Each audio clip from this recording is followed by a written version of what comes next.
Hello and welcome. You are watching QTV and you are watching The Week in Review. We're tempted to change the name to The Weekly Review because all the people in the street who come and greet me saying, oh, I love that Weekly Review program.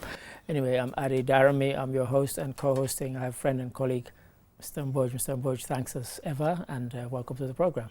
Thank you very much. I'm glad to be here. And I think we should keep the name The Week in Review. People must learn to say the right thing. Absolutely. And here we have signing, we have Lamin D. Sonko. So if you're joining us for the first time, what's it all about? Well, it's a deep dive into 10 stories that we have decided are big stories from the week just ending. What are these stories? Well, for example, His Excellency the President and a host of other African presidents are in Beijing for the FOCAC 2024. Also, Spain's Prime Minister Pedro Sanchez was here recently, and he also visited Mauritania and Senegal. And not everybody's pleased about it either at home in Spain or abroad, including here in the Gambia. And also, 60% of youth in a recent survey, African youth, say they'd like to emigrate. What do they blame it on? You're probably guessing, but I won't spoil it for you. It'll come in the show. And the National Center for Arts and Culture, they have recently called together the media to help with the idea of a national language policy, using local languages more and more in official settings. Also, there's been some initiative recently about promoting the rights of older persons. This is one I can relate to very well, I can tell you. Also, we look at Youth Service Day 2024, trying to get young people doing productive things. Only for a day, I hear you say. Hey, never mind. Also, the Information Minister, he's kind of taken issue with some of the recent data that's out there recently, and employment data particularly. You might find that we've also taken issue with him. But again, I won't spoil it for you. And then finally, traditional medicines. They now have their own day commemorating, celebrating African Traditional Medicines Day. So these are some of the stories you're going to hear. So let's get things cracking, shall we? First up, His Excellency the President is in Beijing, and he went there with about 51 plus other African heads of state. Yes, it's not a typo, you heard me right. And why were they there? Well, the Forum on China-Africa Cooperation. Have a look, have a listen. Well, it is not countries that do business. Eventually, it's about the companies within the different countries. Even if there is cooperation between China and the Gambia, eventually that cooperation is going to be manifested by cooperations between Chinese companies and Gambian companies. We're looking forward first for opportunities of technology transfer. We have seen that in the last 30 years, China has moved or increased their GDP per capita by 20-fold, and that is an example for Africa. There we heard E.G. Mas Job, Mr. Mboj. I deliberately chose that segment and not the one with the president because the theme and the thrust this year has been slightly different. They've invited businessmen along to actually meet with their Chinese counterparts, and they're also encouraging Chinese businesses to come and do business in Africa, of course, including here in the Gambia. Well, Mr. Mboj, let's start with this huge turnout of presidents. Somebody joked that more presidents attended this one than attended the last AU summit. I'm not sure how true that is, but quite a turnout. It tells you about its outsized role in finance and trade. Today it's the #1 lender, investor, trading partner, all sorts of things. Yeah, they're a hugely important player, new player, sort of on the scene. Indeed. So now the question would be, what are their aims? What are their priorities? Sure. And what are our aims? Yes, indeed. But you realize, yes, we've all descended on Beijing, but we do not really have a common platform. No. They emphasize on bilateral talks. They prefer bilateral talks. It's easier when you're bargaining with a force, with a country less powerful. Yeah, quite. It's an unequal sort of relationship, really. That sort of thing. Very interesting. And there he mentioned that China's GDP per capita over 30 years sort of grew at 20-fold. Yeah, quite. Now compare that to ours. GDP per capita over 30 years, grown by only 2%. I know. I mean, it's quite staggering. It's quite staggering. And so when I heard many people, some of the businessmen, some of the ministers who were there saying we can learn from China, what could we learn from China, if anything? Organizational ability. They're really very good with that. Yeah. Really, without that, you're not going to see the results. This is it, yes. The right policies in place, and then you implement them. We see that occasionally, they're very hard on corruption. Yeah, actually, even though you hear in Western media especially that, you know, they've got these corrupt officials around the president and that sort of thing. But from what I hear with other analysts, they practice rule of law. Indeed. Which is quite different from democracy, really. We were talking about different things. And in Europe, even during the period, the centuries that they were growing economically, they didn't have any democracy, but they had what they call rule of law, which is slightly different. So they've got these planks in place, and they're working, they're efficient. It's economics. You cannot rig it. Otherwise, you're not going to see the results. You can only rig politics. You cannot rig economics. You cannot, and one of the things that's the most impressive, as you rightly said, is the way that China has changed over the years, 20, 30 years. And when this came up, and I was discussing it in the office, and I said to them, I said, most of them are 30-ish or under in the office. And I said to them, for you, or understanding China is slightly different to somebody like myself. I said, when I was 11, 12 or 13, if you had told me that China would be where it is today, everybody would have laughed at you. That is how dramatic the change has been that has been wrought in China. And that's why African countries look kind of enviously towards China and say, gosh, if only we could do this. But it's not so simple, is it? We used to make fun of goods that came from China. Yeah. You know, we tell you, oh, made in China. Made in China. Please. We were into made in the US, made in England, UK, or France, and the like. But with us, you see, we've always been very close to China.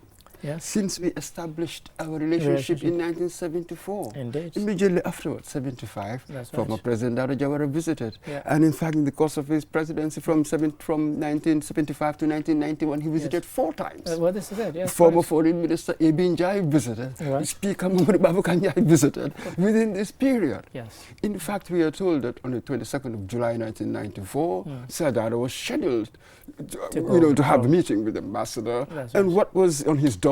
What was number one? What they call the Gateway Project, the introduction of small industries and the like. So today the idea is, how do you pivot yourself? Geopolitically, things have changed, because by then China's status wasn't quite it is right now. Quite, so things have changed in that bit. There is this geopolitical battle for influence in Africa. We've seen all of them having their, we call it what, the summiteers. Everybody's summiteer in Africa, Russia-Africa Italy, Spain. Spain. EU-Africa one. In fact, the Spain Prime Minister, we can get onto that later, but he mentioned one of the things he wants to revive is the EU-Africa Summit. Absolutely. So, so how do we pivot ourselves against this? We've been saying this for a very long time. Even with this one, it will be quite interesting. We will think that our aims, our priorities are aligned, but not quite so. We are told that we've seen the infrastructure building, ports, bridges, and all the rest of it. But we are told that this time China wants to pivot itself towards the green technologies. This is it, yes. It wants to sell more of that to Africa. So it's allocated more money towards solar farms, for instance, than bridges and ports and all of that. And we've seen the one that's already been opened here. We've seen that one. But what we want is sort of investment and fairer trade. Well, this is it. Arrangements. For instance, Cyril Ramaphosa said that he wants to narrow the deficit with China. Now, what does that mean? You're going to have to allow more exports. Well, this is, and that was part of the discussion involved, removing some of the sort of duties that African countries, to kind of get Chinese people to buy from these African countries without certain tariffs or taxes being imposed, and that's a good thing. And of course, I read through, because I'm obsessed with these things, all of the, not all, quite a few of the press releases that came after he met each president on a one-to-one, and all of them included the line, country X supports the One China policy. So, but we might have to end it there, otherwise this will never end. But yes, because one of my questions here would be, what price to pay? That is it. This is it. The one China policy, you have to accept that. Otherwise, you're really out. And the Uyghurs, you are not going to mention anything like that. Look at us, you know, the champions standing for the Rohingyas and all of that. But would anybody dare say anything about the Uyghurs? No, so there's a price to pay. We all know that. Yes. But would it be worth it, given what you get back? Maybe the jury is still out. I think they're very pragmatic. They just keep silent on that particular subject. Yes. They've got their priorities. Sure. So you must also have your strategies. How do you deal with that? So the jury is still out, I think, on a good number of things, even though Western analysts will tell you that when you look broadly, what they're gaining far outweighs what we are gaining, even though superficially it seems as if we're gaining a lot. Exactly. Thank you for that, Mr. Amboj. As I said, we could spend 2-3 hours on this subject alone. Unfortunately, we can't. Next up, Spain's Prime Minister Pedro Sanchez was recently here in the Gambia. He also visited Mauritania and Senegal. And when he went back, there were questions to answer, both at home in Spain and also here in the Gambia, in Mauritania and in Senegal. What are those questions all about? Have a look, have a listen. While political observers commend Sanchez for his decision to engage these countries, who he views as critical partners, some in the opposition in these African countries are questioning these agreements. Back in Spain, the opposition has also criticized his decision to visit these countries and the agreement signed, arguing that it will yield little to no benefit to Spain. In the Gambia, some activists took to social media to ask Parliament to demand government reveal the entire contents of the agreement signed with Spain. That last bit there, I'll start with first. Activists are asking for all the contents to be revealed. And when we discussed this on the This Morning program, I said they won't have long to wait, because Pedro Sanchez has said exactly that in Spain, that he will reveal all the contents of these agreements. He said, we've nothing to hide. But, Mr. Amboj, as I said in the intro, it hasn't been met with kind of universal acceptance either in Spain, particularly by the opposition, and also not by the opposition necessarily in Gambia or Senegal. They are suspicious about the deal that was signed. What's behind these deals? What is Spain offering that has prompted us to sign these deals? That's it. You know, what is Spain offering? That's exactly it. And from our angle, I'm sure we're quite anxious about returning. Some of these migrants. We don't want that. We know that we do not want that. And remember the agreement we had with Germany, where there was a clause, a good practice clause, where it was agreed that they'll be sending over some of these illegal. We have to say it all. Yes, quite. Yes. So that's it. We are all worried about this. But this is it. The other question is, what really do you hope to achieve? This is it. I mean, with Sanchez, what he said was that, you know, some of the spillover of not signing a proper deal is that you get a lot of people who just, you know, the flood that they get now will never be stemmed. He said, but if you give people a window of hope that they can go there, they can be employed legally. You know, a lot of people like to use the term irregular, but for the receiving nations, they see you as illegal. You've come here without papers, without authority, and so on. And, you know, eventually you might settle. But the journey has been irregular because you haven't gone through a regular port of entry with your passport or whatever. And what he's saying is that somebody has to take a bold step. Otherwise, we keep doing what we've been doing and it's not been successful. I'm trying to do something different. Absolutely. Yeah. But let's see how likely is it to succeed. There are certain generalizations, I think, one can extrapolate from this. So, with this new migration policy that they want to have with us, where people will go there legally to work in agriculture for a short while and stuff. For example, during the harvesting seasons, whether it's grapes or vegetables or whatever, people will come and you will go. Yes, the interesting thing is that some people are saying it's not just for 2 or 3 months, because where it might be harvesting one particular crop at a particular time, there's another crop that might be, harvested and so on. But sorry to interrupt there. Absolutely. Yeah. That's one country, they have an agricultural sector, so they want to agree this deal with all of these countries. So how many would they accept from the Gambia per year, for instance? Well, that's exactly. Is that really a drop in the ocean, given the scale of the problem we have? Because it's huge. I mean, have they got, and that is what the criticism has been, particularly in Spain. They said that essentially it's kind of, they use the word spit in the ocean in terms of the dent that it will make, because the numbers that want to go over are huge, and the numbers who want to go over permanently is most likely outweighs the number who just want to go there, work and come back. What do they do when they come back? When they've been there for 4 or 5 months and they've been remitting back home, do they come back here and they can't remit? And the people who depend on them aren't going to get that remittance coming anymore. And they don't want that. A lot of people who went to go, they want to go and stay. So, is it going to solve it? And Spain's problem is geography. No. Just as simple as that. Quite. They're too close to Africa. They're too close. It's just where they are. Yeah, because I suspect that what it will take to actually stem this tide, this wave. Yeah, let's call it that. I think it will take a lot more sure. to stem this tide. Maybe in the beginning it will be some kind of strict enforcement of some sort. Perhaps bring along your ships, and they're all over the coast. And then people realize that, boy, from now on there's really no chance. Before you can go a few miles, you're apprehended, brought back.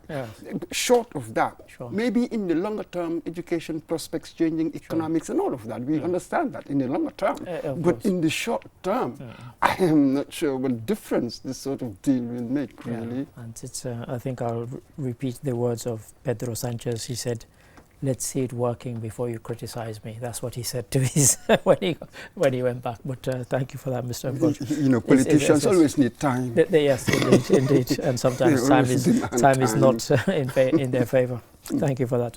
Now on to another matter, but another one. We're talking about migration and Spain.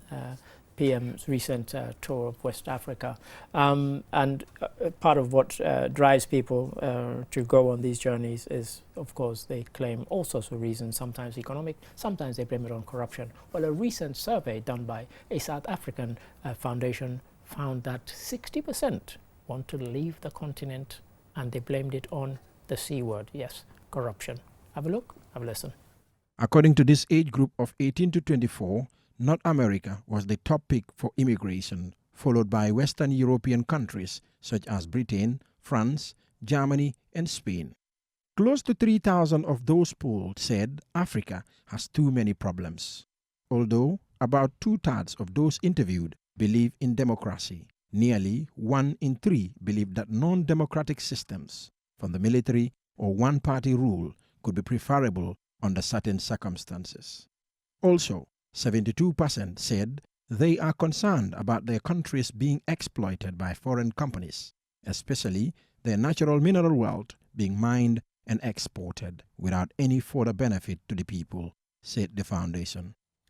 In fact, I'm almost sorry that I cut it there, because the next line says that quite a significant majority think that the influence of China is beneficial. 82%. 82%, which is huge. Massive. But Mr. Mboch, lots of things to kind of extrapolate from that. The numbers who want to leave and the reasons why they want to leave. But also, interestingly, the numbers who think that either the one-party system and so on. When I discussed this in the office, a lot of people said when they thought of the one-party system working and working well, they had China in mind. And I keep saying to them, please stop trying to say that we can be like China. But lots of things to kind of disaggregate from that. Yeah, absolutely. 60% of youth wanting to emigrate. There's no surprise there. What's new. Yes. Yeah, quite. we exemplify, as it were, that figure. The interesting bit is really about China. Well, first they said foreign companies. Yeah, quite. They are concerned about, right. 72% have said concerned about the exploitation of foreign companies, exploitation of Africa by foreign companies. But again, I don't know, maybe China is not part of, or Chinese companies are not perhaps a part of it. The kind of exploitation. Yeah, so now you have 85% who think that there's China's got a positive effect. Well, its relationship with Africa is more positive. Yes.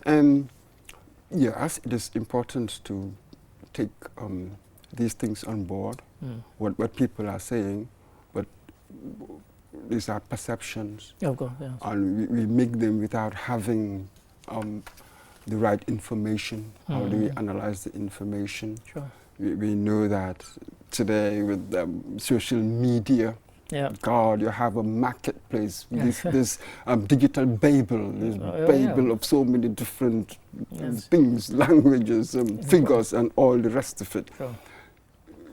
So I will take them on board, but I will also add on the view of the experts, as it were. I understand what this foundation is doing, but I'm also suspicious of this mass populist, demotic things. You know what I mean? These figures, as it were. Sure. So does it tell you the reality on the ground?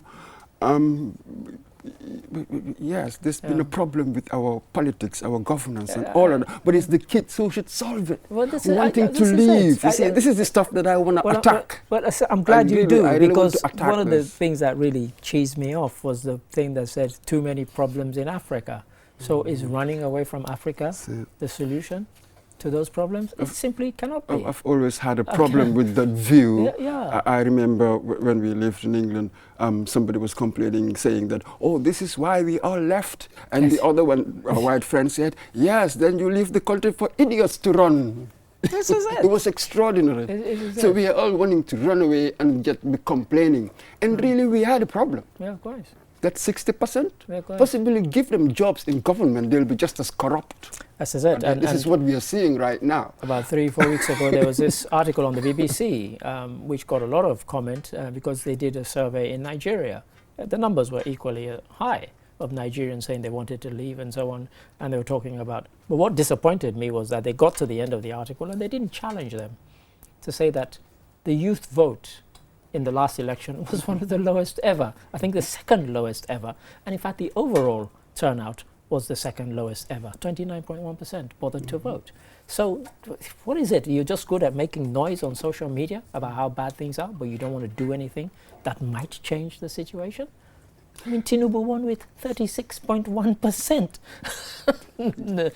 You know. What was it, what Cabral said? The liberation is really a daily struggle with ourselves and the enemy. So we tend to forget the self. Sure. I think we think that we are okay. What's wrong with just people outside? We never blame ourselves for anything whatsoever. Oh, it's these white people, all these Europeans. We all know the conditions in which we gained our independence. Nobody is fooled by that. So don't play that game with us. We know the difficulty. It's just that there's been what lawyers might call contributory negligence. Absolutely. We've been so honestly disappointing. Always willing to make deals with foreigners to fleece our own people. It's extraordinary. So that's really what we need to tackle, and we have to stay to do it. 90% if you want to leave. For me, that's what again, when I came to the Gambia, when I did just a kind of, it's not a scientific poll, but we were discussing migration, as we always seem to be doing. And so I asked my own staff, I said, if you had the choice to migrate, how many of you would? Everybody put their hand up. Will go. Everybody put their hand up. And I said, in 15 years' time, with that attitude, Gambia will have more non-Gambians living in Gambia than Gambians. Absolutely. We can't all flee. Absolutely. And for me, I don't see the political purpose of youth, just as I said, youth, with the official definition, between 15 and 35. A lot of, a good number of people, you know, working in the system, they're youth, really, a good number of them. But look at what they do. We deal with them, we see them just as corrupt as the previous generation. So we like complaining so much, thinking that we are okay.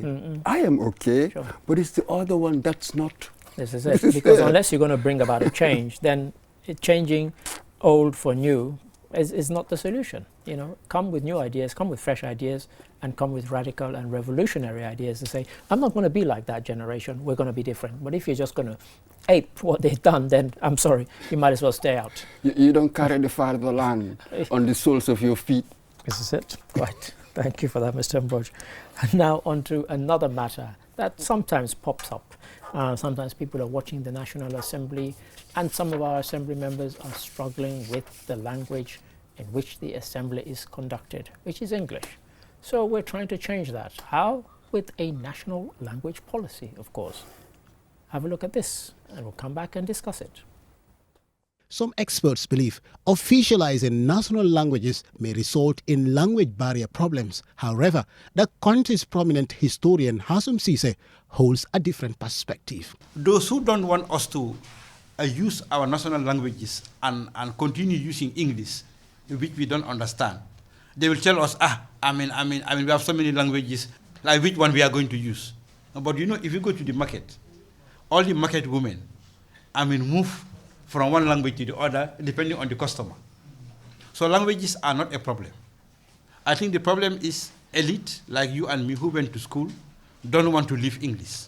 Over the past few months, the National Center for Arts and Culture conducted similar engagements with various stakeholders, including local authorities, to produce a robust strategic national language policy that will enhance development across the country.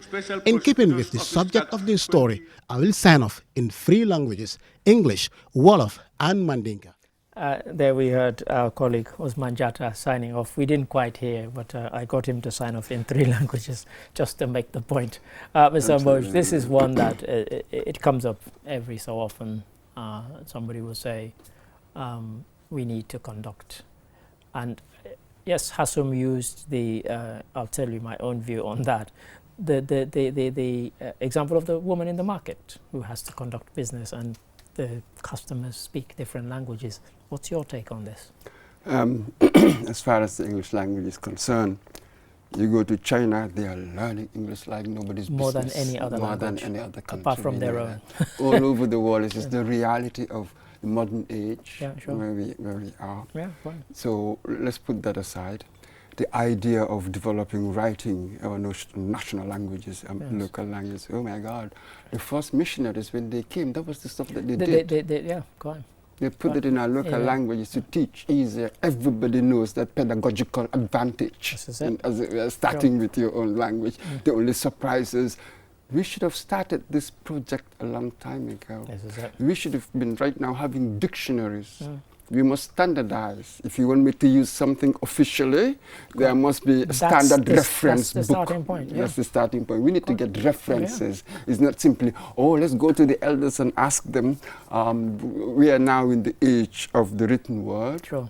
Every society used to do that, but once we introduced the written word, we moved over to the book. We do not own orality. We are just the last custodians of orality. Orality is a human inheritance. It's a human practice. Absolutely. We tend to sort of say that we own things, as it were, when we don't. Our understanding of history perhaps is limited. We think that we own it, but we don't.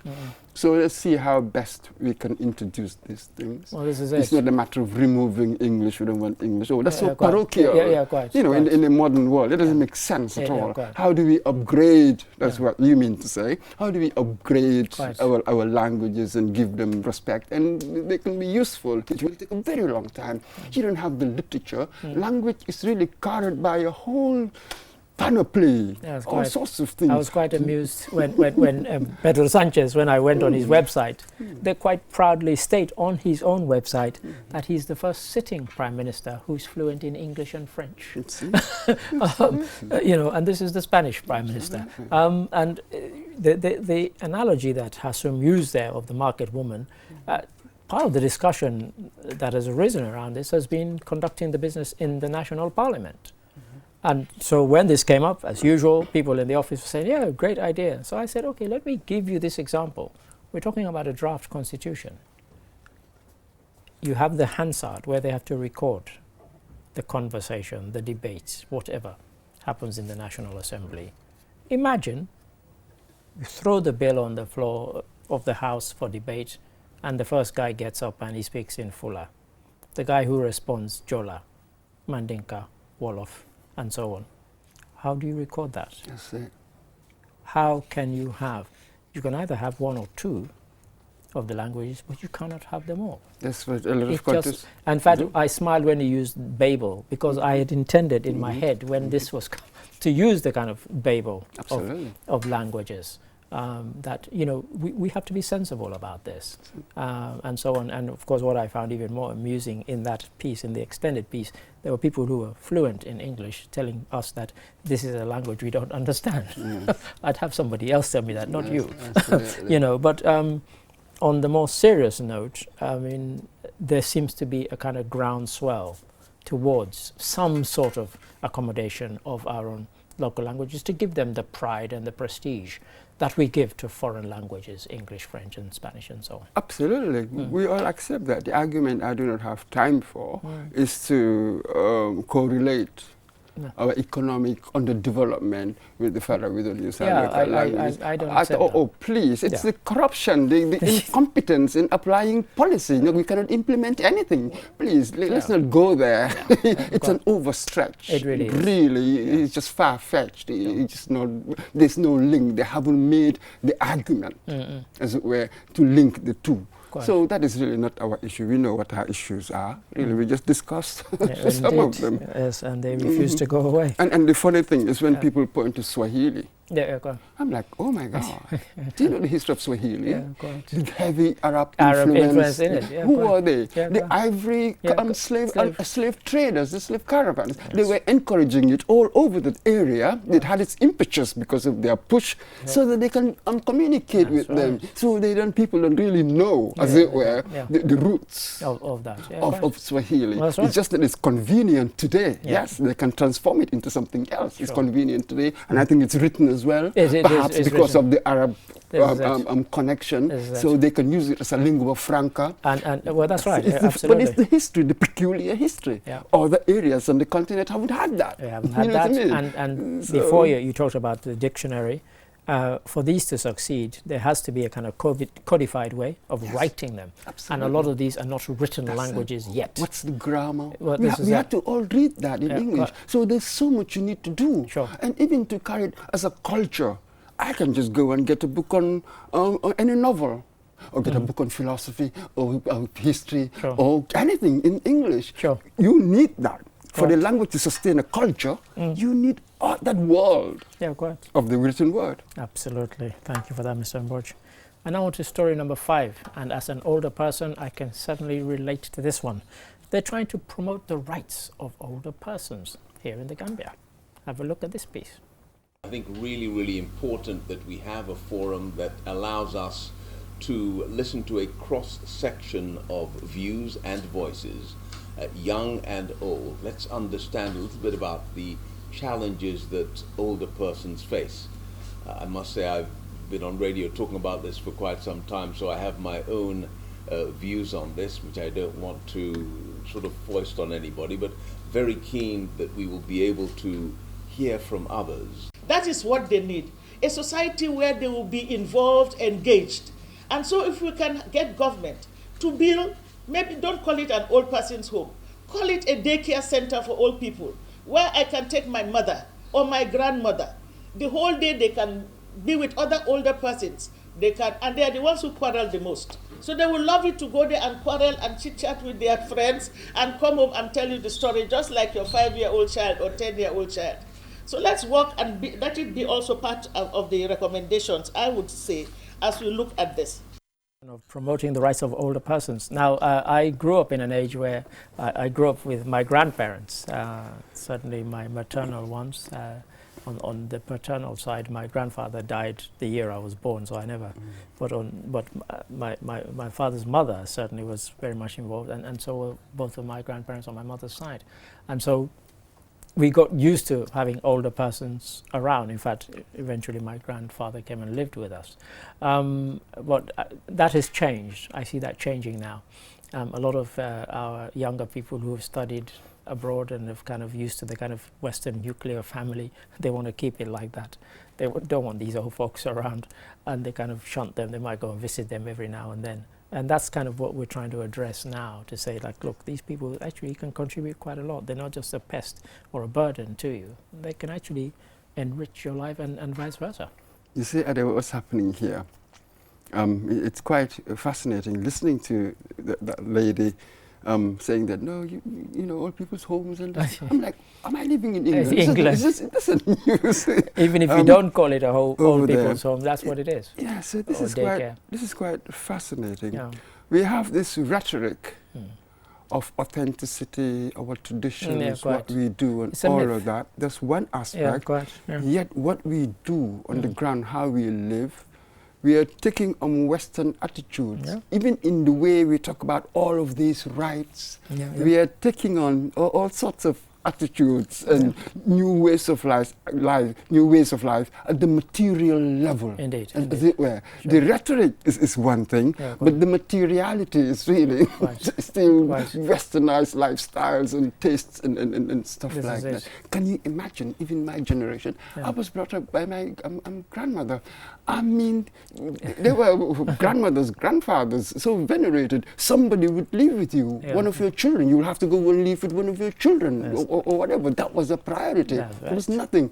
But now that you've got this shift, it's quite interesting. But this is what they say. It's really the economy. This is very Marxist. It's really the modes of production that determines your values. This is it. That's really what's going on here. And how sad that is.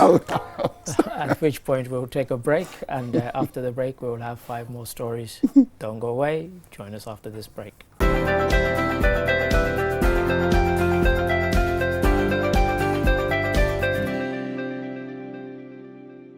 QMoney and Orange Money has just made money transfer easier. Now you can send money from Gambia to Senegal directly from your QMoney wallet. So what are you waiting for? Get your QMoney account now and start sending money to your friends and families through Orange Money in Senegal now. For more information, call our customer care on 133. QMoney, Sunu Kalpe. Terms and conditions apply.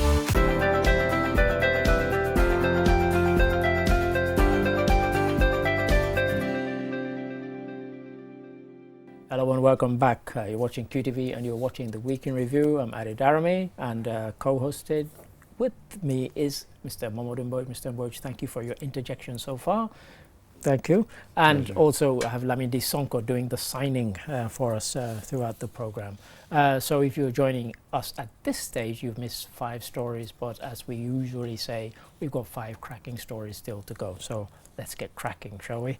And next up, there's been a campaign to the border villages looking at sexual and gender-based violence.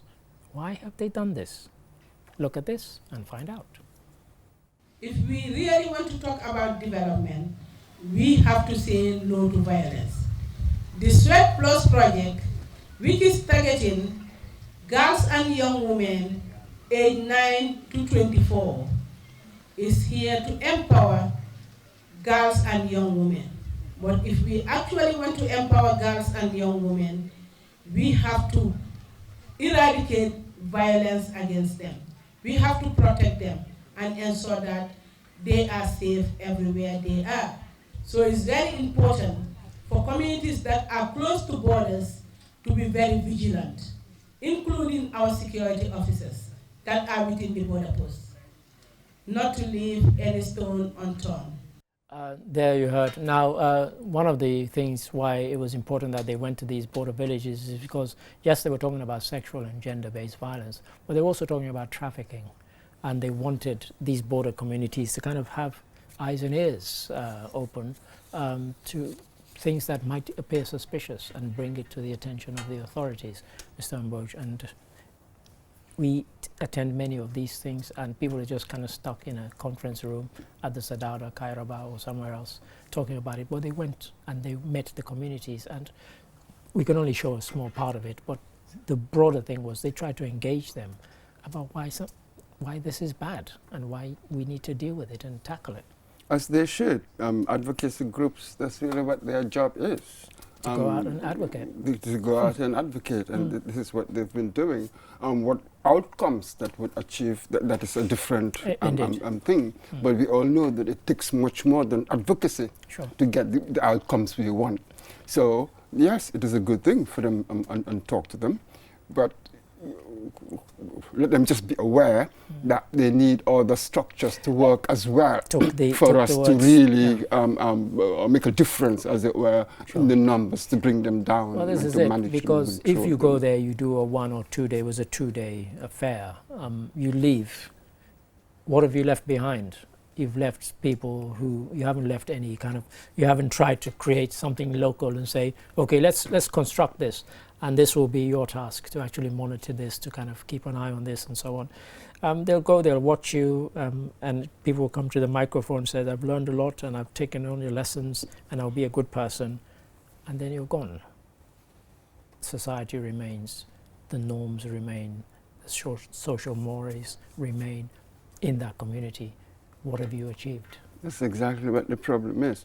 If I want to teach skills, specific skills, being a mechanic or a repairman or whatever, we can say, okay, we can achieve this much in 6 weeks. That much you can do when you want to teach skills. But when you want to teach sort of attitudinal change, you know that takes a very, very long time. So my program, my mechanism must take that into account. It's normally a very long time before you can effect those changes. But we're treating this normative efforts to change the normative, the narrative, let's put it that way. We tend to treat them as if we're just going to teach skills. Yeah, quite. The education space, they're not quite the same thing at all. So this is what the problem is. For what we are talking about here, it's a longer term project. What is the strategy? A long-term strategy. That's what we talk about all the time. Thank you for that, Mr. Mboj. Sustainability, particularly. Story number 7. They recently held Youth Day of Service. What's that, I hear you ask? Have a look. Find out. ALFON have done numerous efforts, both locally and internationally, to find out what are the causes of the global warming that we're experiencing. What are the key factors that contribute to the emission of carbon to the environment? And key among the issues we were able to find out is that the unsegregated dumping of waste is one of the key contributing factors to affecting our environment. Youths lead the conservation of our only home, Earth, says a banner, while other signs read, protect the environment, dispose waste properly, and stop plastic pollution, among others. Mr. Mboj, we're talking about structures, sustainability, Youth Day of Service. If only it happened once a month, but it's a single day. How much can be achieved in a one day? That's it. Who was it that once said, let me just adapt it to the situation. You see, to make Youth Day of Service, to make it count, it takes every day. This is it. That's really what it is. That's what it is. Absolutely. Sure. I think what we need to do, our previous discussion was around this sustainability. Yeah, quite. Really what we need to do, what is our long-term strategy? How do we make people, it's the same youth, I see them all the time. They're just used or whatever, and just throw the litter. That's right. It's young people who are doing it. This is it. And you spend one day collecting and you feel righteous all of a sudden. That sort of thing. Quite. So how do you get into sort of the mindset so that they can be different from anything else? This is my biggest worry.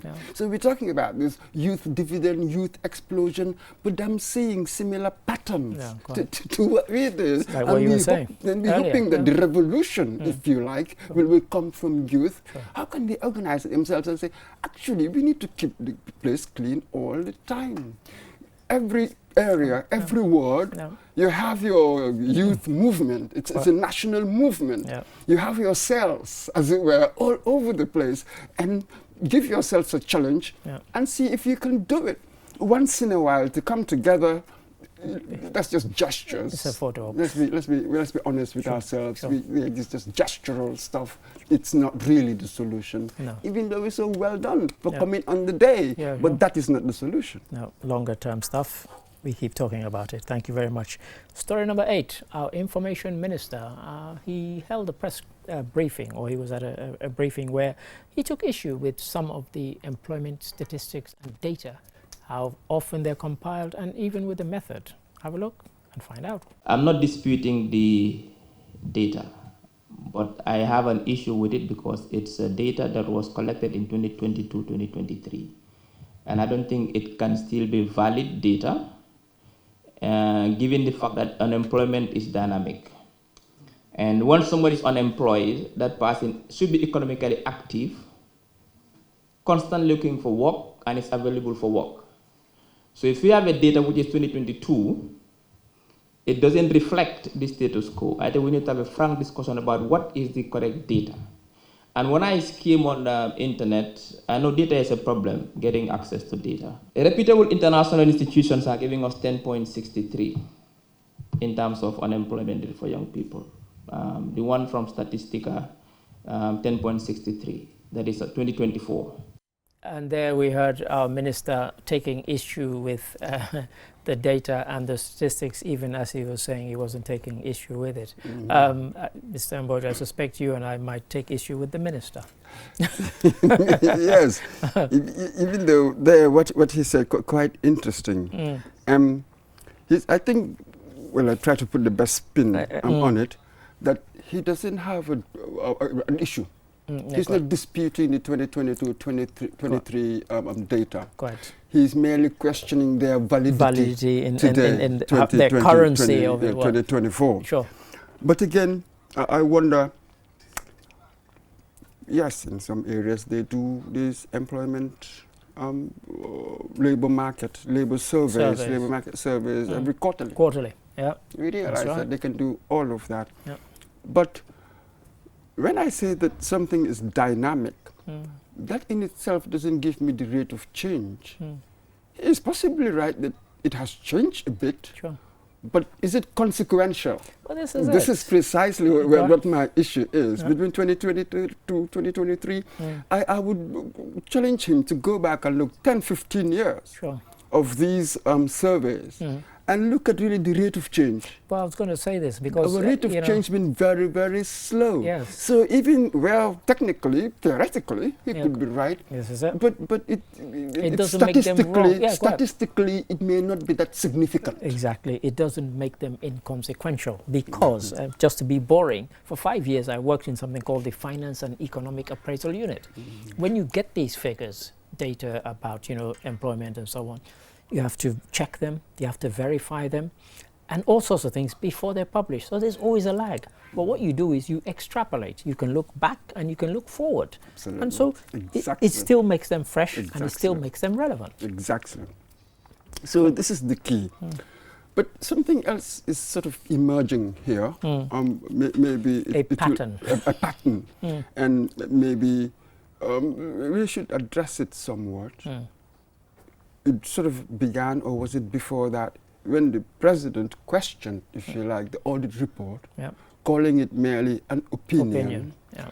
So my fear is, I hope that when any report comes along that appears to be unfavorable as to the government, or appears to cast the government in an unfavorable light, then you attack the report itself, its validity, rather than the substance of it.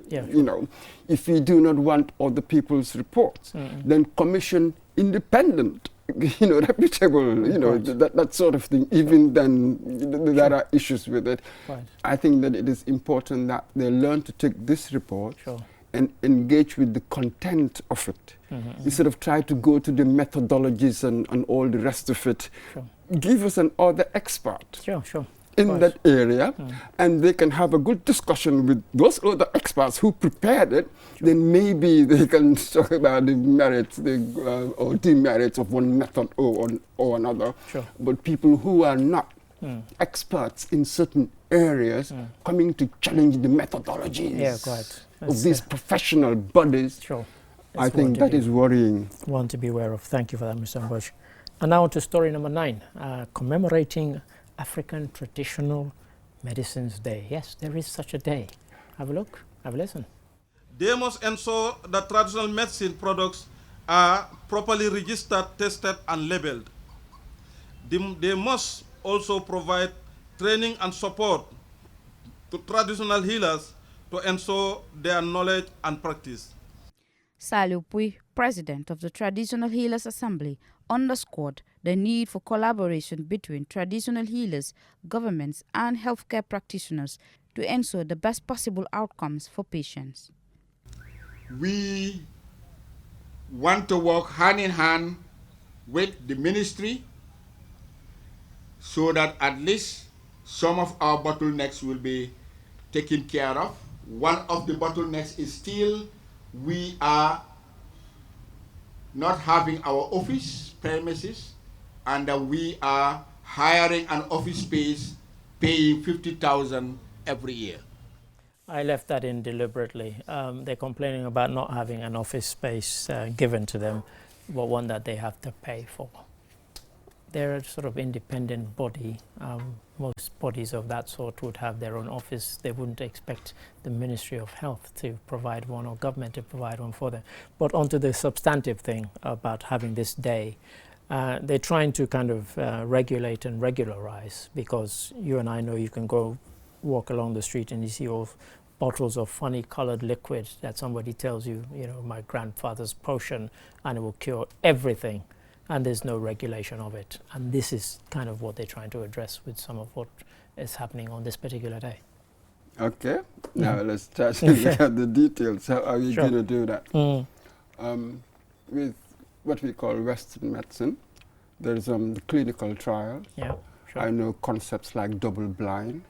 I know concepts like placebo effect. Yeah. So there's a whole world.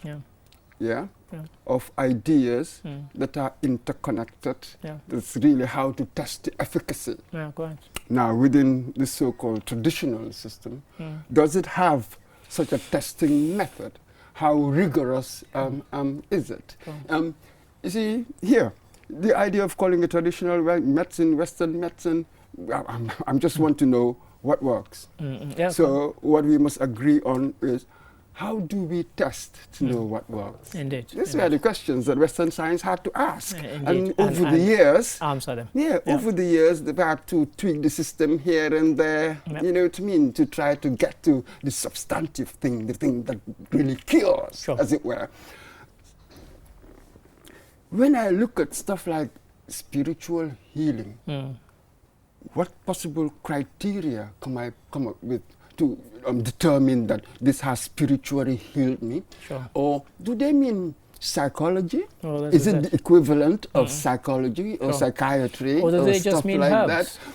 Yeah, because they give us a list. They said there's the herbs. We know about that. Go all over the world. Trial and error. People have identified, what might cure what. We argue over dosage, but we are told that that can be arranged. You can do something about that. We know that. They've also mentioned acupuncture. We've seen it around the world. China's been doing it. There's some... And it works. And that's it. So, but when it comes to spiritual healing or appealing to the occult, we were all born in here. My grandmother brought me up. I mean, I had my dose of all of that. But afterwards, we had the opportunity to go to school, to learn about things. My grandfather never did. So now with me, questions I will ask about my tradition, my culture, I have to ask them. You know what I mean? Somebody may represent another view, but the view I represent is a modern, enlightened, scientific view. Absolutely. Thank you for that, Mr. Mboj. Takes us nicely to our final story. AFCON, the 2025 qualifiers have started again, and Gambia already had their first of this kind of current run of qualifiers, and it didn't go too brilliantly, but have a look, have a listen. And look, just really frustrated. Two really good free kicks. I don't think you could put any goalkeeper in goal for either of them and they would have saved them, so credit to the two players. But for us, the chances we created from open play, especially in the first 20 minutes of the game and then the last 15, 20 minutes of the game, on another day those go in and it could be a bigger score. But look, it's an away game for us. Picking up a point away from home in AFCON is always very positive. And yeah, we move on to the next one. There's little things to tweak and to refine, but this is a young group of players, and we know we're on the right journey. And there we heard Tom McKinstry, Jonathan, I beg his pardon. Absolutely. I was going to make fun saying, I was going to say he's not Tom Samfieri, he's Jonathan McKinstry. But yes, saying there, and we watched the match, and it was a draw, 2 fantastic free kicks, and attacking style that many Gambians seem to applaud. What they weren't too pleased about were the missed chances. But to be honest, both sides had lots of chances to have killed the other off, but they didn't quite. But nonetheless, based on the players he had, he played an attacking style. Absolutely. But we were playing against Comoros. Yeah, I think like when you look at the world rankings, we should be way above. We should, but they got quite a decent record in the recent AFCONs as well, of course. Okay. So yes, we performed well, and all the rest of it, you know, there are many pluses, as they say, to take from this. But you got to score goals. You got to learn to finish them off. That's exactly. I hope that he will bring in that element. It's no good every time, oh, we performed so well, but we didn't win. Well, this is it, because as you said, Comoros, I mean, we're having kind of bigger fish to tackle going forward, and then, you know, those are the ones that we have to, you know, Tunisia coming up. Absolutely. Not going to get away with, you know, missing chances. Yes, so we'll give him, he will have to play a good number of matches for us to really begin to see his hand, the effect, the McKinstry effect. Yeah, indeed. What is the McKinstry effect? We do not know yet. Well, this is it. But one of the things he set out his stall, he said that I will only pick players for the squad who are currently playing. I'm not going back to any old favourites who haven't played for 6 or 9 months. That's used to happen under Tom Samfieri, let's be fair. You have to be playing for me to consider you. And that's when we saw the squad, that's exactly what he's done. Oh, absolutely. He can do, as far as I'm concerned, he can do whatever. I'm sure other sports commentators will be interested in that sort of thing. Sure. But I am not really interested in that. Sure. Just bring me 11, whatever number of players who can win. That's it. 11 who can win. Thank you for that, Mr. Mboj, and we hope they keep on winning. And that brings us to the end of the program. Just to say thank you to you, Mr. Mboj, for your interjections, and thank you to Lamindi Sonko, and of course to you, the viewer. Thank you for watching. Until next time, goodbye.